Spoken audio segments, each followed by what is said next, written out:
We're riding the train from Zermatt to Andermatt. We're on the Glacier Express going through the heart of Switzerland. It's one of the most famous trains in the world because of the breathtaking views that you get as the train winds its way on a narrow gauge track through the mountains in the heart of the country of Switzerland. We'll get to Andermatt and then we're going to change trains and head south to Lugano, another beautiful Swiss location.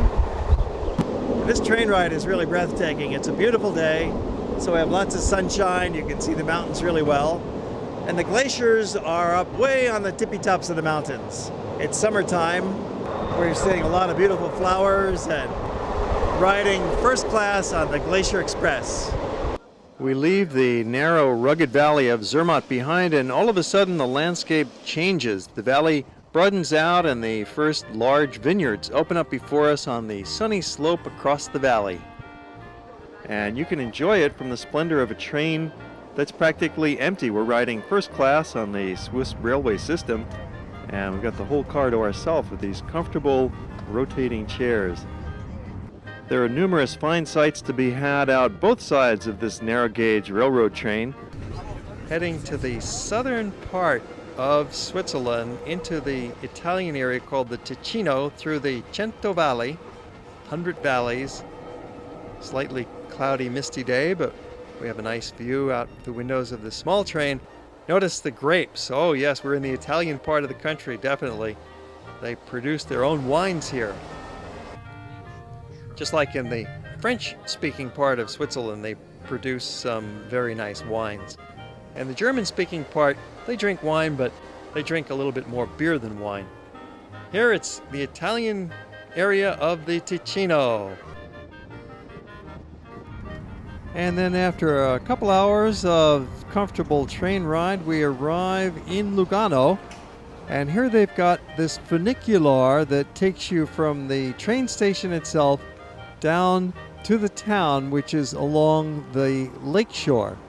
Slight difference in elevation. Well, you don't have to walk it and you don't need to hire a taxi.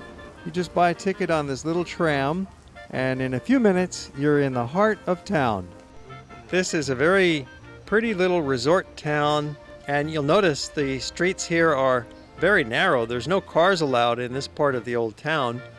It's strictly for pedestrians, which always makes it lovely for a stroll, very safe for the families, nice and quiet and peaceful here. And there's a few little hotels that are sprinkled around in the old town, and of course some excellent restaurants. You can have some pizza, pasta. The food's Italian, they speak Italian, and yet, yes, we're in Switzerland. And you can see the old town here has got an extensive arcade with lots of restaurants and ice cream shops, cafes, and little stores to poke around in. Well, you know, one of the greatest of all travel pleasures is the simplest thing, and that is walking around and looking at the center of town, especially when you've discovered a new place for the first time, and especially when it's so charming with the outdoor markets and the piles of bread and the cheese. It's great.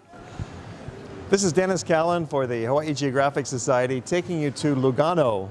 We're in southern Switzerland in the heart of the Ticino, which is the Italian-speaking part of Switzerland.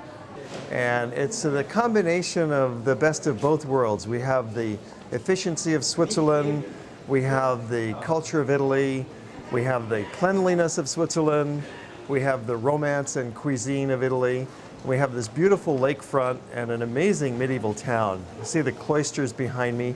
This is arcaded sidewalks, actually, and it protects you from the sun or the rain. A nice place for just simply strolling.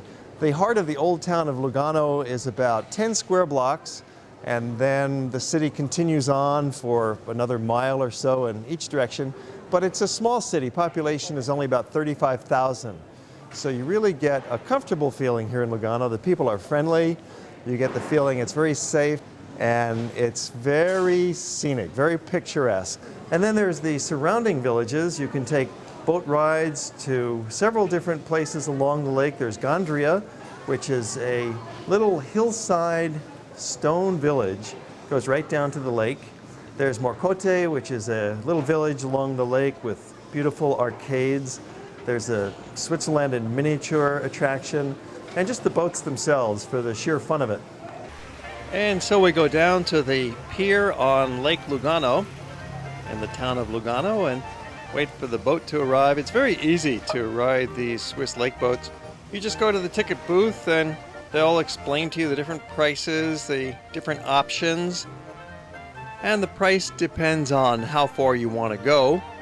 On some of these boats, they've actually got first class tickets and second class tickets, but this is a smaller boat, so it's all one class affair. And we go past Lugano. It's a pretty lakefront town, but we're heading for a little tiny village called Gandria. Here it is, and it just has got the cutest little streets, these staircase streets that are for pedestrians only. It's really a wonderful spot.